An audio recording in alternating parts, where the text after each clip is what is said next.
Le commerce de Sunday à Luwak est mêlé aux effets du conflit russo-ukrainien.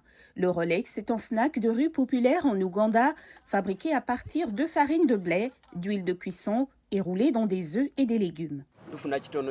Nous réalisons très peu de bénéfices en ce moment. Ce que je gagnais avec un paquet de farine de blé est équivalent à ce que je gagne maintenant après avoir utilisé 3 paquets de farine de blé. Et pourtant, les ventes sont faibles. Jusqu'à présent, il a maintenu le prix d'un Rolex à environ 50 cents. Luwak dit qu'il perdra ses clients s'il ose augmenter le prix. Avec les prix des produits essentiels comme l'huile de cuisson et le blé qui ont atteint un niveau record, la fabrication d'un des aliments des rues les plus populaires comme le Rolex est devenue plus coûteuse. Les boulangers ont dû réduire la taille de l'en-cas afin d'atteindre le seuil de rentabilité. Le Rolex est l'un des aliments de rue les moins chers, mais de nombreux vendeurs augmentent les prix pour répondre à la hausse des coûts.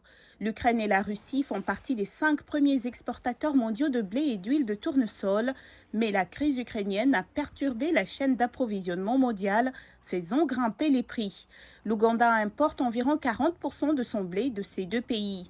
Selon l'Organisation des Nations Unies pour l'alimentation et l'agriculture, le conflit pourrait plonger jusqu'à 13 millions de personnes dans la faim au niveau mondial. Les fabricants d'huile de cuisson et de savon en Ouganda, dont beaucoup utilisent des matières premières en provenance de Russie et d'Ukraine, sont également en difficulté. We are also doing all we can within our factories. Nous faisons tout ce que nous pouvons pour limiter les coûts. Parfois, cela signifie réduire les équipes avec qui nous opérons, tout en conservant les produits sur le marché.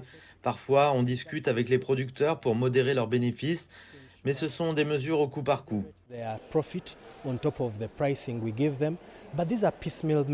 Le gouvernement dit qu'il ne peut pas faire grand-chose en réponse et que les prix se stabiliseront avec le temps.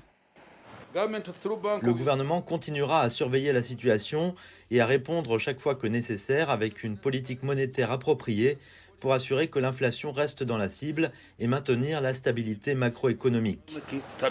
En attendant, les vendeurs de rue comme à Luwak ont du mal à joindre les deux bouts.